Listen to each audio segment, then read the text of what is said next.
Sure, that's really good. So I think we just will start now, even though because we're a little late. Yes, thanks for joining, Frode. What are you doing now, Brendan? Sorry, he's calling Geir. Okay. Oh, you're muted, Brendan. Keep going. He's it's okay. Keep going. Just keep going.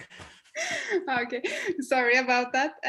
Frode, we had this amazing girl called Christine, and she recommended you because she really are inspired by you. I don't know. Yeah, Yeah, that's nice. Yeah. So we do these webinars almost every week, just for giving inspirations to others. So we normally have Geir and we have Brendan. They are with me all the time, and then we share the videos afterwards. So Brendan, he can say hi. Now you can say hi. Yes, hello, Frode. So I saw one of your videos earlier, and this was a video, it was maybe 4 minutes or something, where it showed you running across the Antarctic and deserts and mountains and everything. It was pretty wild. Okay, yeah, thank you. Wow. It's people call it wild, but it's kind of like adventures for me. It's where you can are happy to see so much of the world as possible. But can you give a little introduction about yourself, because I don't know if many people know who you are. So it would be cool for people to like, who is Frode? Oh, yeah, he's a complex person. In 2012, I changed my life. It's kind of like I was vice president for a Nasdaq stock market company in the Nordic, and we also had this office in Dubai. So I was a lot of down there and traveling around a lot, and I was eating and drinking with both hands, out with investors and talking, and it was only business was talked about. And my wife got some heart problem, and then I went back and stayed at home to watch the kids. And then I realized that these investors, they wasn't interested in me and my family. They was only interested in the money and numbers. So then I realized that this is not what I want to do. I probably will not lay in the hospital dying and thinking that shit, I should use more time on the work. So then I looked at myself. I was 110 kilos, and I start training a little, just to get fit. I wasn't thinking about the weight. That was actually something that was coming afterwards. So after a while, I got some challenge from people I was working with. They wanted me to join a race in Denmark, and I couldn't say no. But I asked them if they could join a race in Norway. And in Denmark there is no mountains, so I found a race that was going up on Galdhøpiggen, the highest point in Northern Europe, exactly.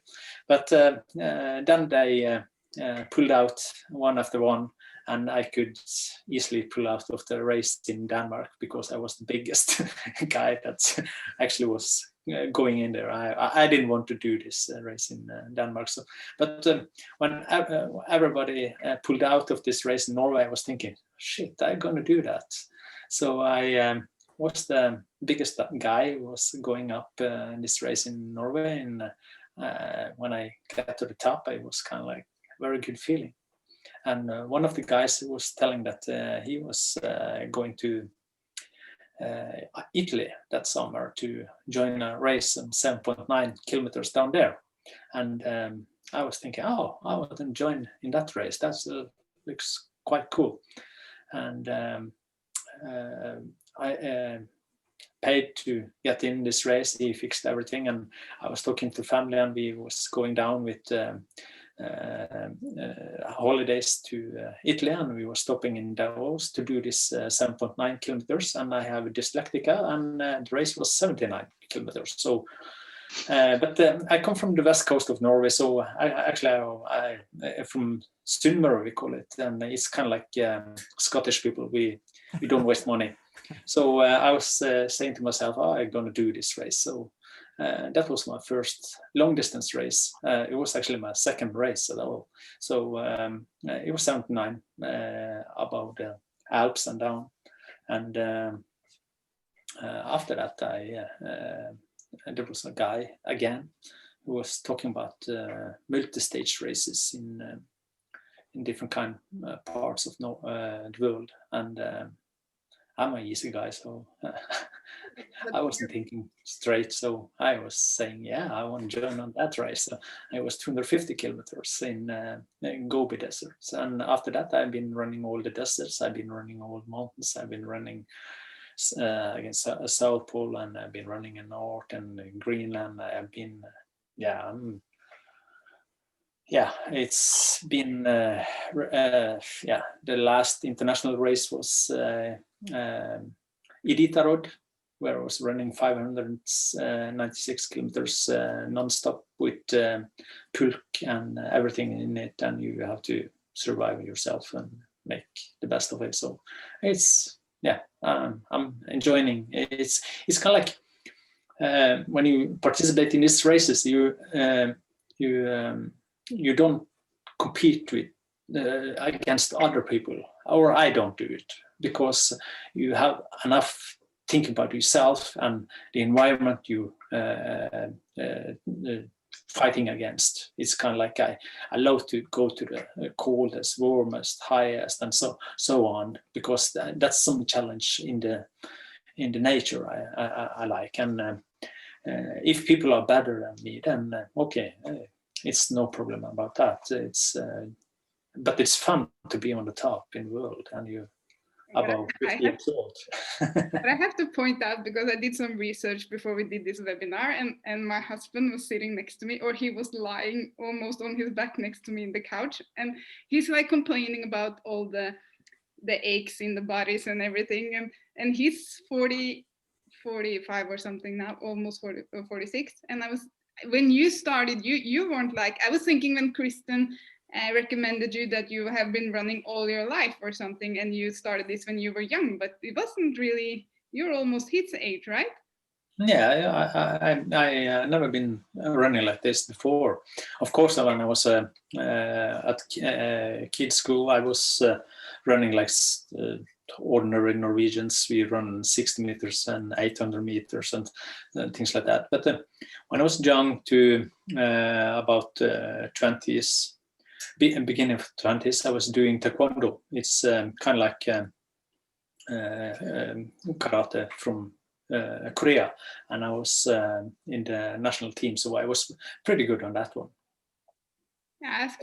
Yeah, I've been training some, and it's kind of like when you're getting a girlfriend, wife, and then getting kids, they're always telling that all the rest of the food going to the pig, and you just eat it, and then you're growing. So it's and then I stopped training, and you're getting focus on the family and secure the family with the economy and house and all the stuff around, and it's kind of like it's a wrong focus, actually. I would think you focus on it. I've got a running question for you, if that's okay. I've done like quite a few runs. Like I used to just like love running, and the longest is almost 12 hours, like 11 and a half hours, where I just used to practice running away from home. And then I call Margrethe, my wife, and say, okay, this is where I am. Can you come and pick me up? So I used to run until I get to the quit point. And I was always trying to find out, is the quit point physical or is it mental?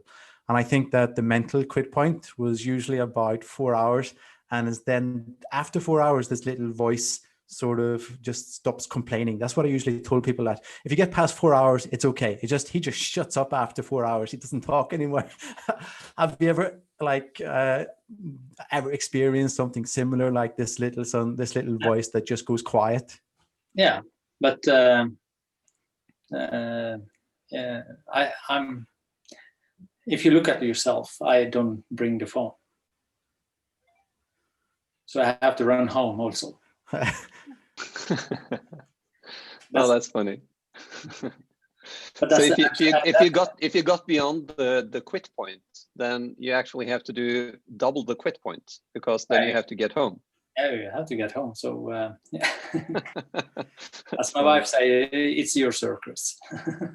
It was we had I think it was a year ago, we saw a guy in a webinar who crossed the Antarctic by himself, and I think he was crying inside the first hour, like, why am I doing this, what's going on? And then he got past that, but he was prepared that first hour was like really tough.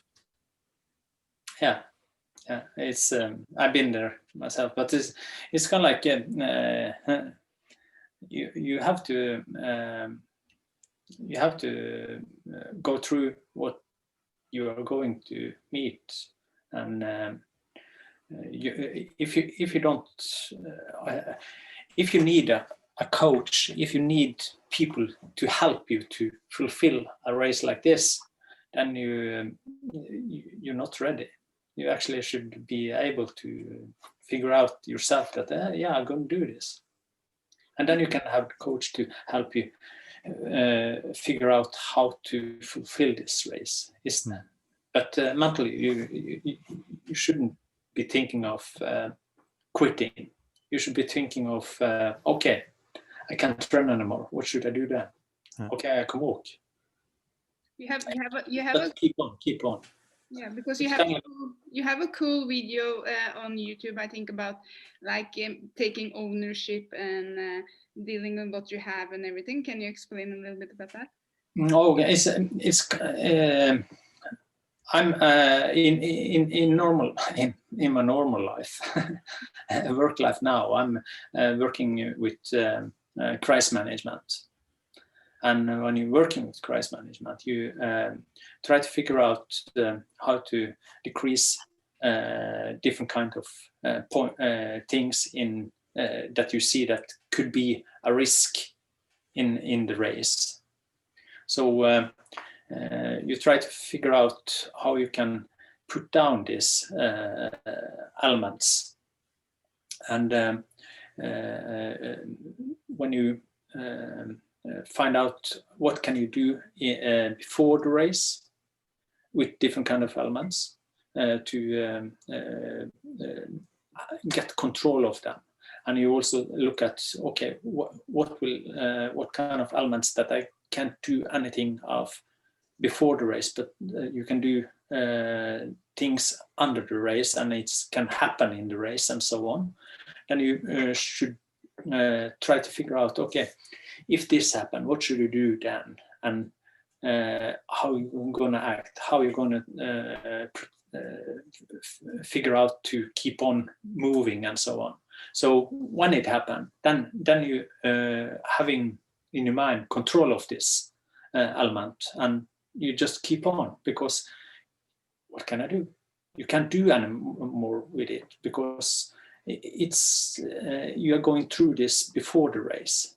And when you're going through before the race, and you then you can accept it more easy, the different kind of elements in the race. I've been in so many elements that is very I was running in I was 20 kilometers from the epicenter in Nepal, in Himalaya, when the big earthquake was, and I've been blinded on one eye, and I've been attacked by a villsvin. So I have wild boar. Yeah, I have the teeth in the back of the knees, and I was running in Rajasthan. It's a very good example. Like, I was sitting in the town, and I was this was 2 days before the race, and it was coming this big sandstorm, and I was sitting there, and I was thinking in the hotel, this sandstorm, you can't see that much when it's sandstorm. So well, what will happen if this happen when I'm out running? What should I do? So I was sitting in a hotel, because in Norway we don't have sandstorm. Okay, I've been in some small sandstorm in different kind of deserts earlier. But what I did was sitting down and having this watch where I have the map and coordinates and everything. So I was sitting down and looking on the map where we was going to run and so on. And was thinking, okay, my sunglasses, they are quite tight. So, okay, I can put them to, I also run with a buff, that's right. So I pull it up if it should happen something like that. But for shit, it's more, if I use the buff up and making 2 holes on it, I can pull it all the way up from my eyes and everything and put the glasses outside and so on. So what's actually happened was that I was running through the worst sandstorm in Rajasthan. And it was only me and one Italian guy who was keep on running because he was together with me. And I was just turning on my watch, looking at coordinates, and having like it's vibrating when I running wrong.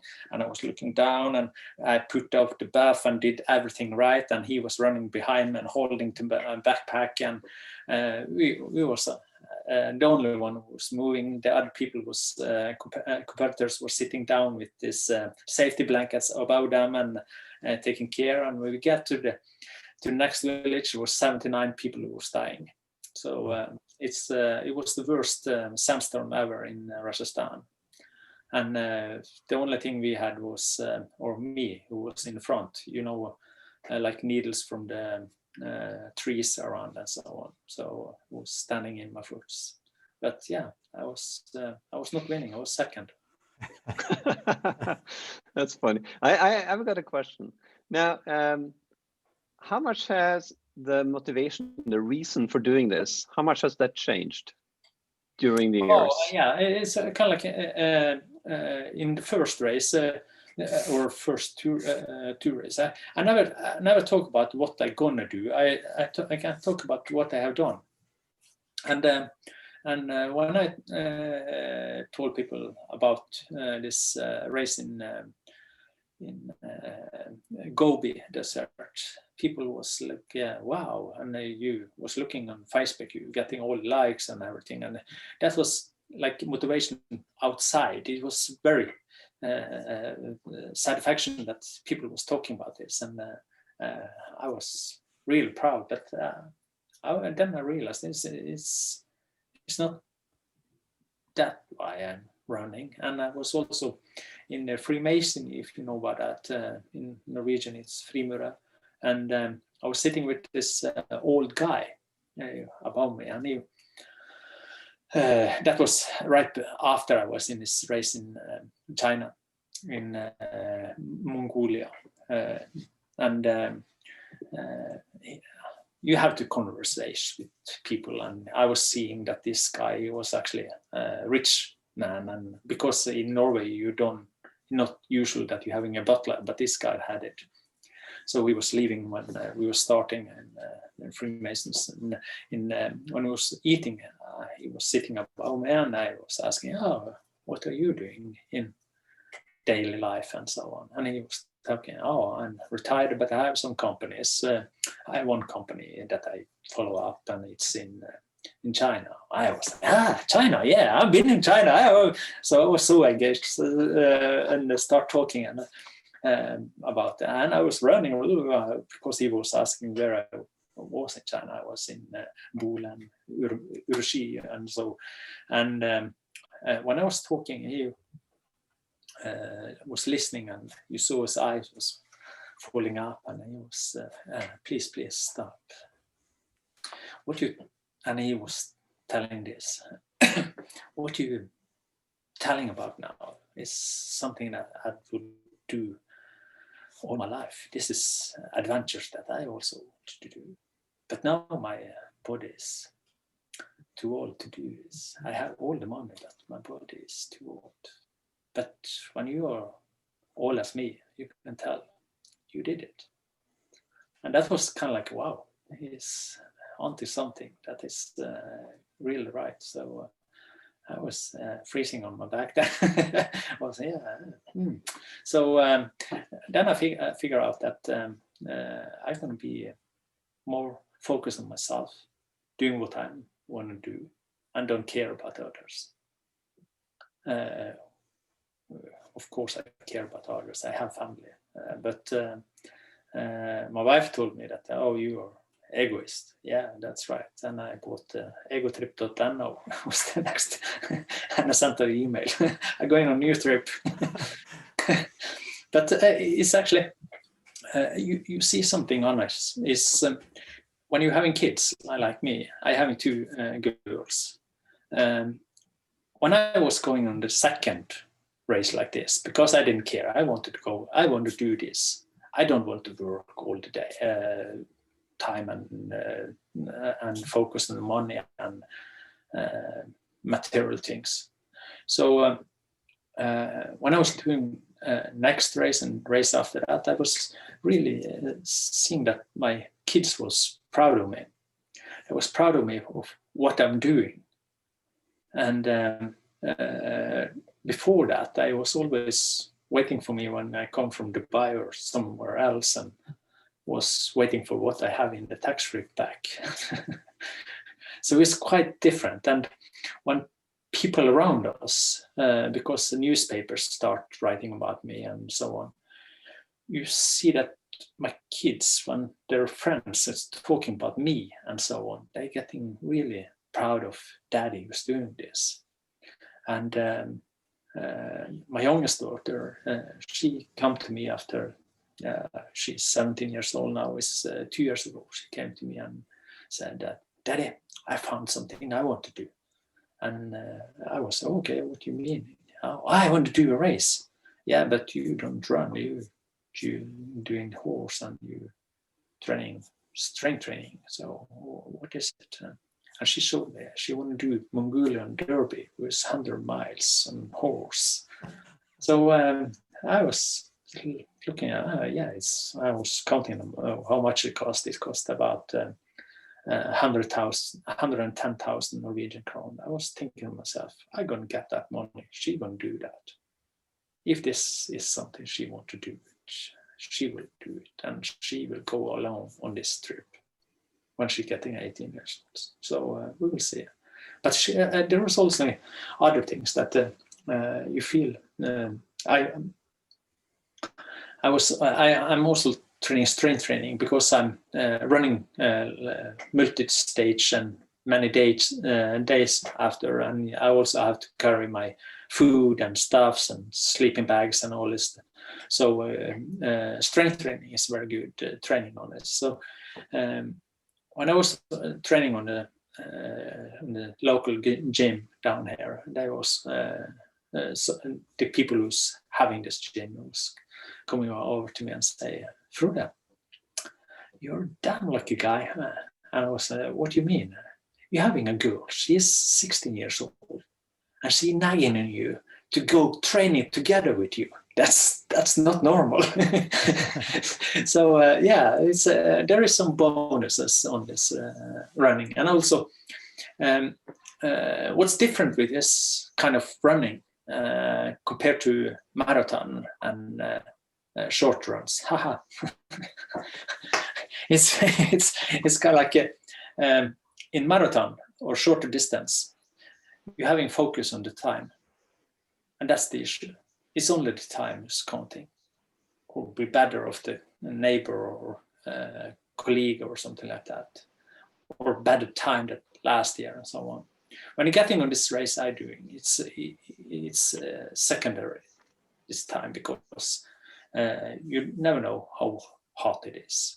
The hottest I've been running is in Iran. It was 63 degrees. It was 60 degrees, 3 hours. It was coagulating the blood on some of my competitors. It was, and in Yukon it was 54 minus degrees Celsius, and then it was so cold that the electronic was stopping. You could have battery on your snowmobile, but it was not starting because the electronic didn't have it couldn't start because it was so cold. But okay, let's go back. And you're running very long. It's kind of like you having packed your bag. You only have this bag on your back, and it's just the things you're having in your bag you can survive on. And if you're running in Alaska, you're having a pulk, and it's always that you want to have it as light as possible, because as lighter you can go faster, of course, but you also have to count calories. So you need as much calorie to survive on this kind of days, and you also need a sleeping bag so you can sleep, not too cold, it's not too heavy, and all this stuff. So it's kind of like it's you tune in your backpack, and it's only the backpack who can save you. So, and everybody else, if you're a rich person, plenty of $1 million, you only have your backpack. If you're a poor guy, you only have your backpack and it's the things in there. So people are starting on similar level when we are running, and the funny thing is that you have to share tent with, because some of these races are having camps where we can stop and sleep and start over to the day after. And you're sleeping in a tent with different kind of people from different kind of world. You're having Muslims, you're having people who's actually American, and people from Iraq have shared tent with me, and so on. So it's quite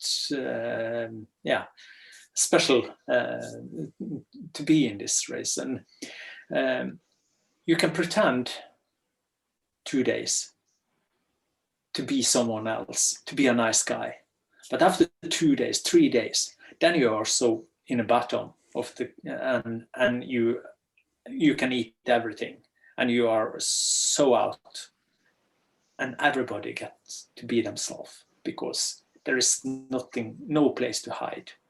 You just have to be yourself. So then people who is not prepared to this, they go out of the race, they don't fulfill the race, and so on. So it's very nice to see people when they are so in real life, that you find them in this race, because you pull everything out of the person, and there is nothing to save you about the things that you have in the backpack. Like I helped it was in Iran. I was helping a guy who was going down with in one of the camps, and they was giving him insulin, and I helped him out, and the doctor out, and keep the feet out, because he was besvimer. Hva det blir da på engelsk? Faint. Fainting. Thank you. I'm just checking if you are awake. But okay. So I helped him out. Other people who have arrived this camp, they was just lying there because it was so hot. And the day after, I helped him out. He was actually winning the race, the whole race, and he was from Italy, and there was 5 other people from Italy. And the day after, this dry food like Real Tomat, you put water in it, hot water, and you put it down, and it stands by like 10-15 minutes, and then it's ready to eat. And the day after, I put down my dinner. I was doing the tent things and prepared the backpack for next day, and went back to take my dry food, and there were sitting lots of people and eating their food.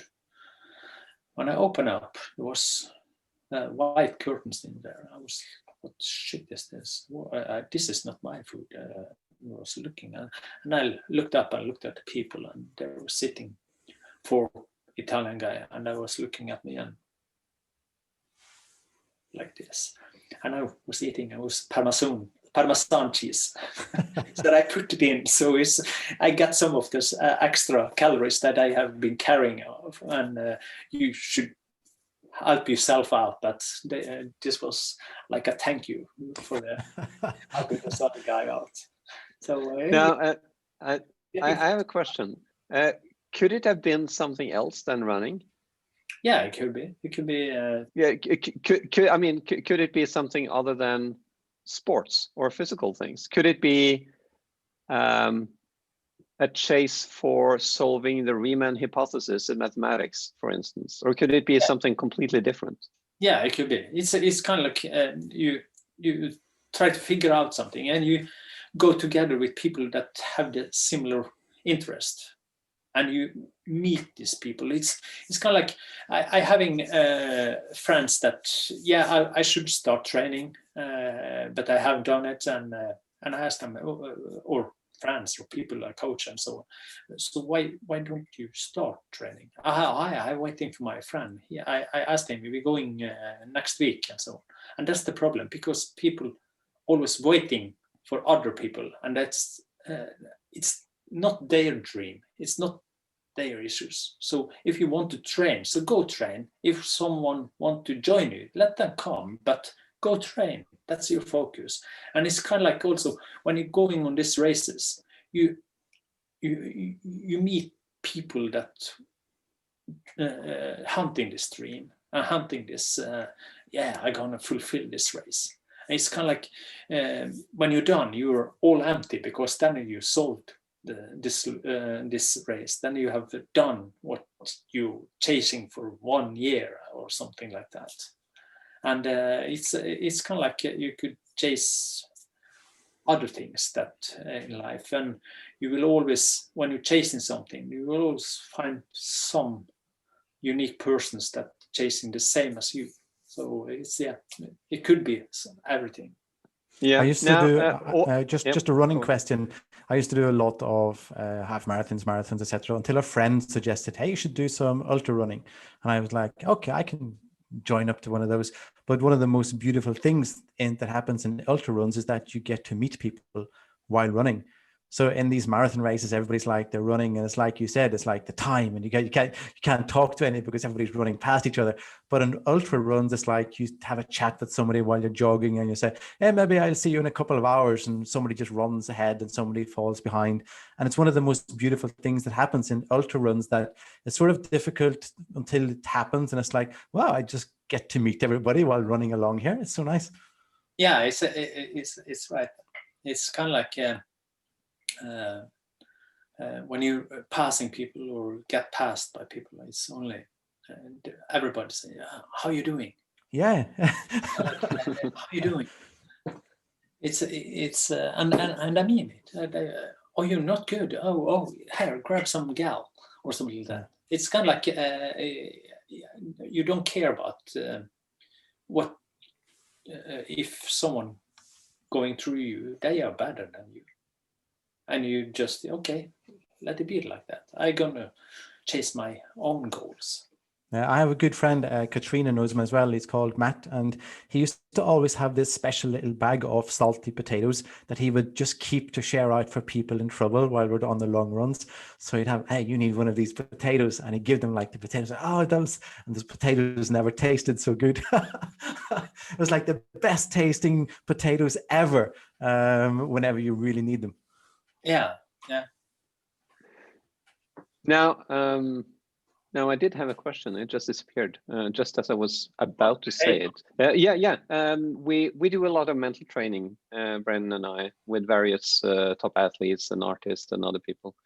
And sometimes I see that, and this also goes for myself. Sometimes I like to have the dream and not the actual doing it. See what I mean? You want to keep on dreaming.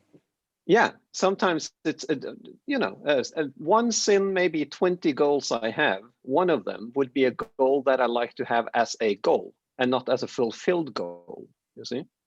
Yeah. And then sometimes we find people that, they say they want to train, but what they want to do is actually say they want to train. That's what they want to have, and not actually the training, but just having the goal of maybe training, which is kind of curious.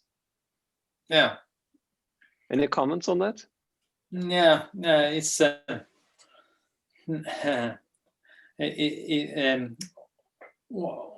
difference is that when you're doing what I do, it's kind of like when you're done with one of them, then you have to find something else. So you have to hunt new, more difficult and things that can keep your brain start making a new adventure, and how to fulfill that and have a goal in front that you actually want to reach, and you doing the things you want that is special for this kind of fulfillment. And sometimes I just don't care. I just do it. Like I was sitting home, and it was not this Christmas, but before, and the Christmas before, I was sitting, and my wife was telling me that, oh, you're having some holidays on your job that you have to take out, or you're losing them when it's New Year. Oh, yeah, you're right. Yeah, you should go to the mountain, she said. And yeah, maybe I should. The day after, one guy training in Tanzania, he is guide in Kilimanjaro. He told me that could you increase the training for me and the training plan, because there is no guiding to the Kilimanjaro these days, so people are out now, so it's nothing to do. So I want to do more training, and I said, yeah, I can do that. And then I was, maybe I should come down to you. And he was, yeah, why not? I was thinking, yeah, mountain is mountain. My wife told me to go to the mountain. So the day after, I just went off. But you took a plane, right? You didn't run. No, I took the plane down, and when I arrived, I told him that, yeah, I want to go up. How should we do that? And he was telling that, yeah, we need a guide, we need a chief, we need 2 people to carry. And no, I want to run up and down. And then my wife called me and asked me if I come home to dinner, and I was telling that I'm in Tanzania, and she's go to the restaurants all the time. I was there. It's not a restaurant. It's actually in Tanzania. I'm not. So, and she was, are you kidding? You should come home. It's 5 days to we are going to this Christmas party. I was, yeah, I will be home. So the day after, I ran up and down, and that was it. It was a record fastest running time up and down. It was only that I've been in mountains so much, and I was thinking, okay, this is how I'm going to do it. I do this, and I plan everything the day before, and all the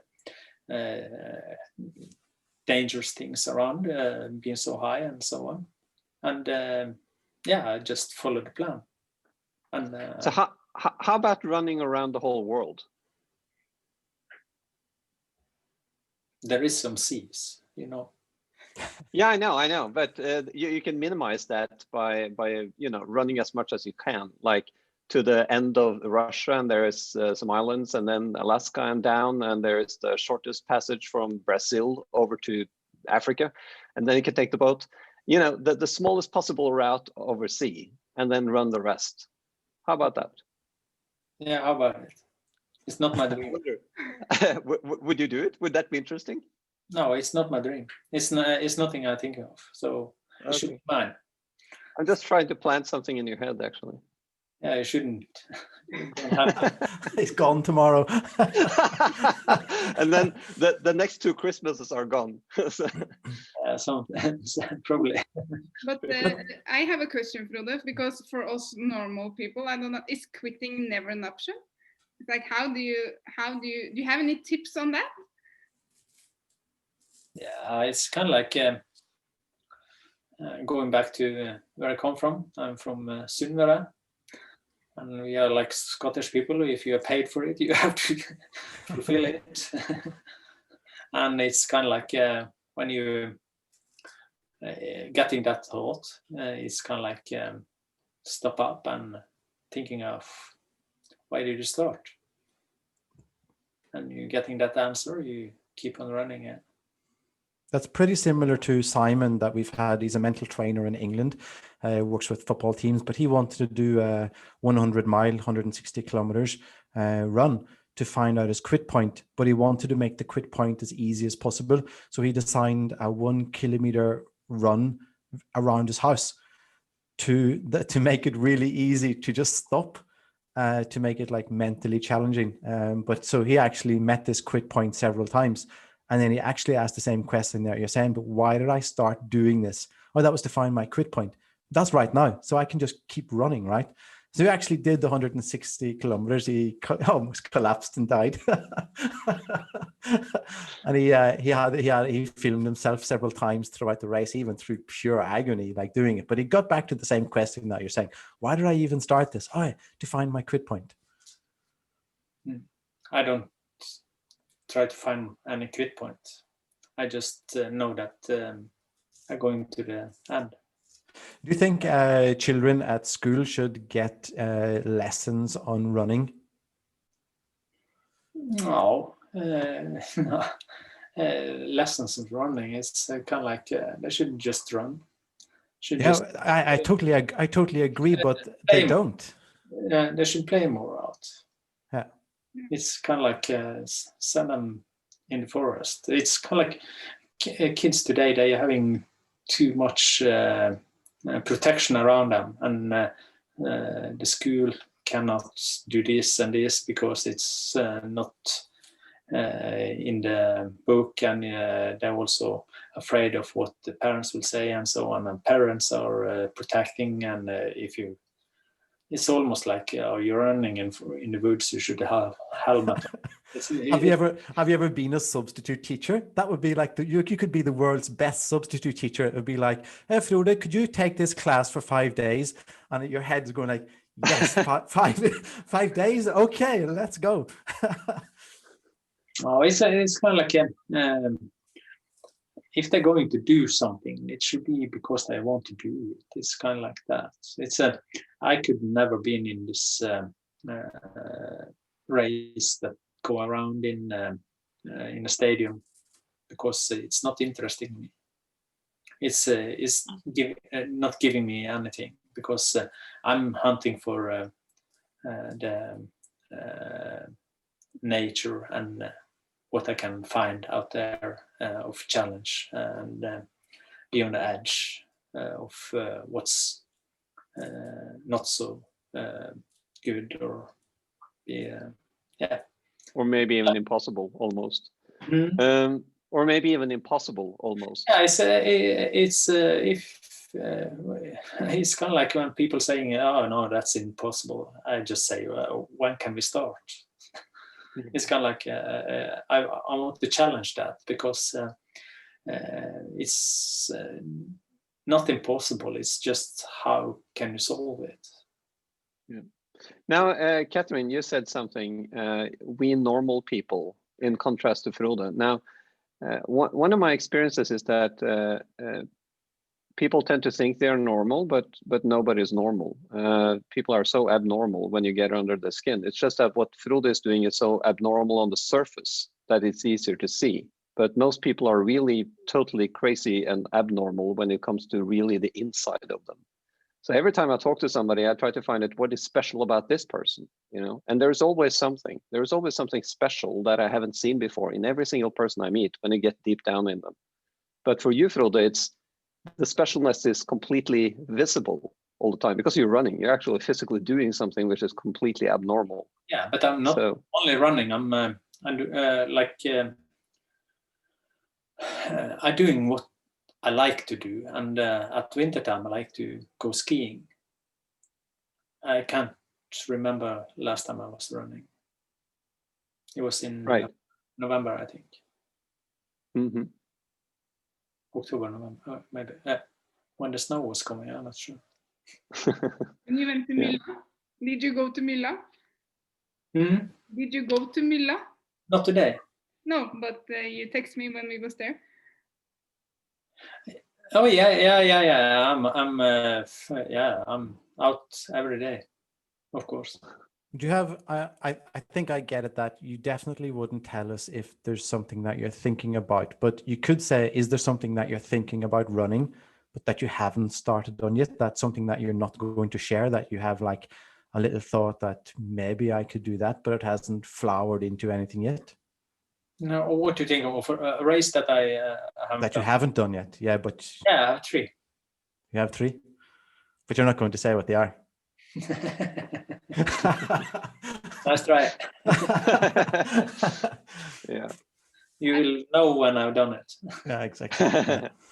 This is really cool, but I think because the time flies when we have fun, so we have almost done it for 1 hour now. So then I normally stop everything. But before we stop, do you have any like really good tips for those who will watch? Like I heard you talking about being prepared and mentally, but like 3 tips to give, like in short terms. No, it could be first of will be that if there is something that you're dreaming of or you want to do, don't include everybody else around you. Just do it, and don't talk about what you're gonna do. Talk about what you have done. And it's you don't have to push pressure on you to telling people that I'm going to do this, because if you want to do it, then just do it and keep it for yourself. It's nothing cooler than telling people that you have done something that is extraordinary and I didn't know about it before. Why did you tell us? I haven't done it yet, so and I didn't tell you. So follow your dreams and do something about it, because days goes by and soon you can't do it. So do it when you can. And it's kind of like pick something that it's so on the edge that you feel that you are alive when you're doing it. It's don't do secure things that you know that this is easy peasy. Do something that make you go on the edge, and that make you more alive. Cool tips. I just like to say something here, and that's at the end of Forrest Gump. You probably heard this before. He just stops running, right? And he's like, that was it. So he's like, he runs several years. And when I get the feeling talking to you, I don't think you're going to stop. I think you're just going to keep going. That's pretty cool. I mean, I saw that video online that Cathrine shared, and it was so cool. I thought this was really cool to listen to you speaking about the runs. Big thanks. Yeah, you have another record now that you probably don't know about, and that's this webinar with you has been the webinar where we talked the least. Okay. and that's not just because you captured or sort of hijacked the webinar. It's because it's interesting to listen to you. Okay, thank you. Yeah, it's really cool. Very definitely cool. Like who's Frode Lein? People say, and I say, oh, he's the guy that does what he loves, what he really loves. He's the guy that does that, but he doesn't tell you what he's going to do. He'll tell you after he does it. That's who Frode is. Yeah, that's actually a good description of what I see too. Okay. Well, Yeah. thank Other you. questions? Sorry, what's other? Is there other questions? I think you just covered all the bases, I think, for the moment. But there might pop up some other questions later, and then I'll pop it over to you. I'm going to put Ken Tore on the spot here because he's joining for the first time. He's like blinking now. Really? Are you? Ken Tore, do you have any questions? You have to turn on your mic. Sorry. You're on mute. You are muting.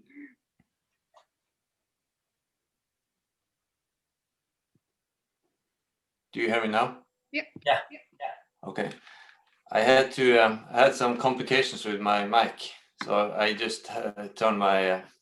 It's good now. Yeah. It's good now. Yeah. I can't say I have any questions. I just I took notes, I was heavily taking notes. Okay. It was a lot of great points, and I especially liked the one, the last thing you said. Don't talk about it before you do it. That's I think that's a clue. Yeah, there's so many people who's talking about what they're going to do, and they put the pressure that makes them start on something that they probably not fulfilled. So if you're going to do something, then just do it and tell people what you did. And also, I think, and this is referable to other areas than running, obviously, because I'm not running. But whenever you talk about what you're going to do, you take sort of some of the energy out of what you're going to do, because you talk about it, and it sort of drains it a little bit of energy. So the motivation goes a little bit down. That's what I feel, at least. Yeah, and that's what the theory says as well. So that's why I liked it so much, because you confirmed it. So in sort. Yeah. Yeah, I like that. Surprise. Very cool. So guys, thanks for joining. I will stop the recording now.